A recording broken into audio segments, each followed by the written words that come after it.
a monetary order. There is an internal political order. An order is a system of operating. And there's an international geopolitical order. And all of those orders end. And then there's a transition to a new order. All types of governments, everything. So they typically end with great conflicts, wars typically, an internal civil war, changes in order, monetary order, and so on. And there are 5 forces that drive that over that period of time.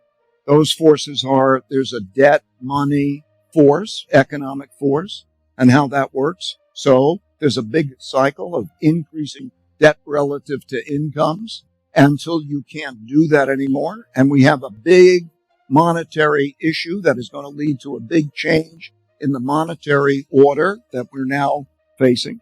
The second is that there's an internal political order, and then that cycle, there's the left and the right, and when it gets to the point where there are irreconcilable differences over money and values, then there is a fight, and that is the internal order. So we are changing internal orders.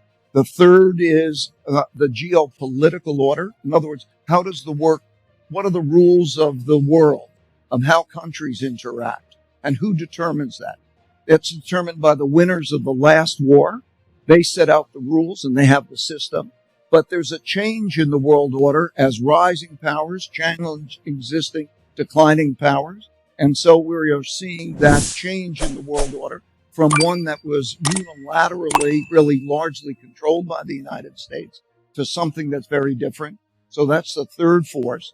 Throughout history, the fourth force is actually having a bigger impact, killed more people than wars and so on, is climate and acts of nature.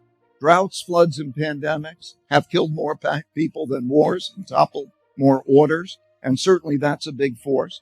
And through history, the fifth force is man's inventiveness, particularly of new technology. And so when we think about this force, what an enormous force through AI and so on, and they interrelate to each other to create big cycles that go from one order to another. And so we are now in that transition to new orders of all of those forms, like great new technologies. They can be used for wars. They're going to create great displacements of people. You know, we have a big issue in terms of when we look at the United States or a country, we look at it as a whole. We don't realize the differences. And in a country of 330 million people, 1%, 3 million people are responsible for most of the changes, if you were to look at that. They are the ones who go to the great universities and they're innovators and they make the unicorns and so on.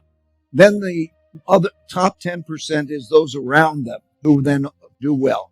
That next 30% is doing okay, and the bottom 60% has a reading level that's below 6th grade and is not productive. There are many unproductive people, and because they're unproductive, then they don't have the incomes and so on, and we have an issue. And that big social issue is important. So I think the question is, above all else, you know, I don't know if it's always better to have better health care and better all the things that are going to come about that. But so much depends on how we're going to be with each other. Are we going to fight? For example, the new technologies, AI technologies, are going to be able to be used for weapons. And those decisions are going to have to take place in a speed that's faster than human capacity to think. So these things are going to be let loose on each other. If you just look at history, what happens is when we call hype, throughout the industrial revolutions, throughout history, through the dot-com period and the dot-com bubble, there are new technologies that are remarkable in reshaping the world. And then people get excited about those and they don't pay attention to prices. That they think that because it's a great new technology, I have to own it and everybody else owns it. And because of that, they don't pay attention to price.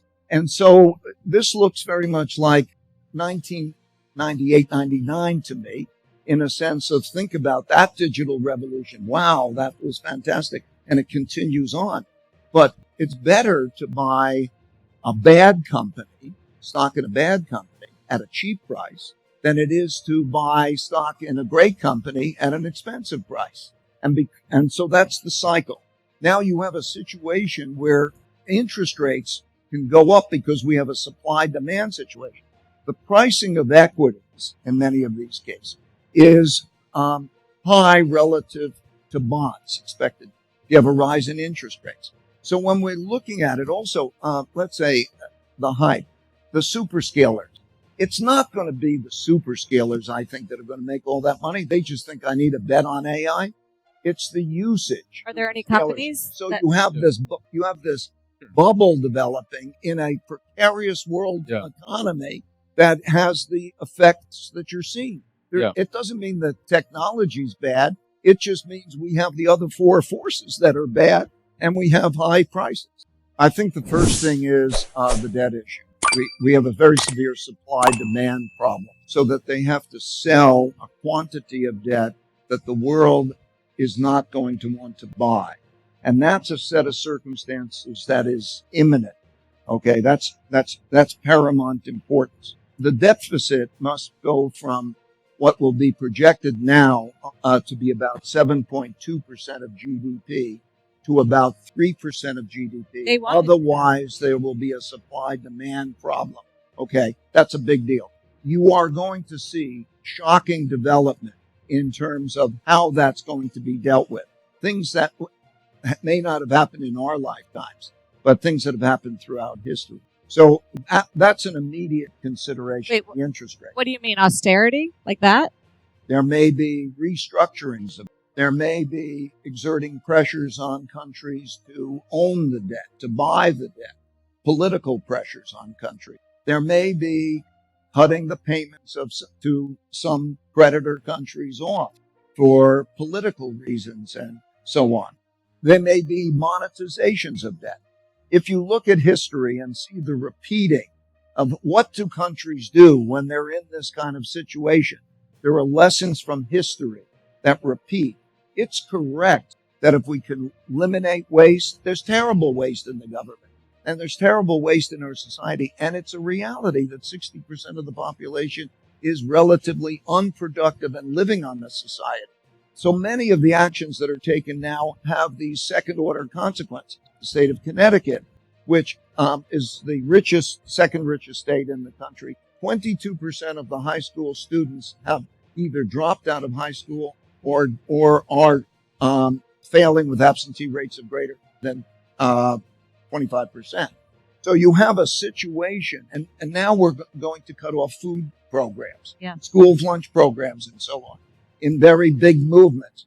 How do you deal with such a complex mess of unproductive activities and all of these things in the first 100 days of administration? Because you have to make the changes in the first 100 days or you're not going to make it. And so these are the questions, I think. They're getting at it fast. And so this movement to a confrontational, big changes in the world order, I think has been baked. It's going to happen. And the fact that they're operating so quickly to that. And that'll lead to change questions. How does the legal system and so on?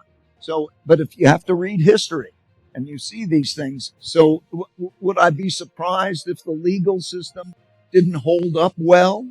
No, I wouldn't be very surprised. If they don't get to 3% of GDP, a budget deficit of 3% GDP, we're going to have a problem. Now, how they do it, that's a different question. They have political problems. I think every member of Congress and the president should say 3% of GDP, and we have a pledge, one way or another, we're going to get to 3% of GDP. Can they do that without taking us into recession? Yes. If you look at how that happened in the 1992 to 98 period and so on, there were three influences. There's the spending, there's the taxes, and taxes means tax revenue, not tax rates. And then there's also interest rate. And what'll happen if they do that right program, you're going to have lower interest rate. One of the biggest effects on their budget deficit is the interest rate. The interest rate cost is about $1 trillion a year. Okay? So interest rates have a big effect. If you improve the supply-demand balance, you will lower the interest rate. and you'll also build a confidence and so on. It's very doable. It's just an extension of the patterns of history. So like, for example, if you looked at European countries in the 30s, like Germany in the 30s, and take an economic policy, there was write down the debts, create tariff revenue, because you can get a lot of money from tariff revenue, and then build up your domestic, be nationalistic, be protectionistic, be militaristic. That is the way these things operate. So I would say lessons from the past of what that looks like. And the issue is really the confrontation of all of it, the fighting of all of it. So tariffs are going to cause fighting between countries. I'm not, what type of fighting? I'm not going to, maybe it's military, but I'm not necessarily talking about military. But think about U.S., Canada, Mexico, China, and all of those types of fighting. There will be fighting, and that will have consequences. And I think that's the main thing to pay attention to. Do you worry about what it'll do to the global economy? Do I worry about the global economy? Global economy as a result of all the trade barriers. Of course, I worry about the global economy and our global well-being because of the sensitivity of interest rates, the debt situation, how we're dealing with each other. But I also should emphasize that in history, you can see that there are the major countries, and then there are the neutral countries. And the neutral countries do extremely well during these periods of time. They get people and capital that go to them. They are able to navigate in a certain way. The making of great prosperity and so on. It doesn't affect the whole world. There are beneficiaries of this too.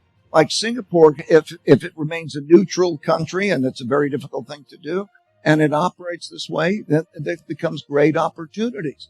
And so the world will vary when we make it. There will be a world situation that I'm concerned about. Yes, I'm clear on it. But there's also this other world, these other worlds that, get through it and are not involved. The United States is uniquely competitive in inventing the best chips. It's not uniquely competitive. It's uniquely uncompetitive in producing them. China is behind, but not by a lot, in the best chips, and they try to get the best chips. But they're ahead in making more chips and making those chips, producing those chips, and having those chips work together in applications. And they're integrating chips with robotics. So, and way ahead of that. So the application and the usage, there's going to be a big competition, but that's what it really looks like today.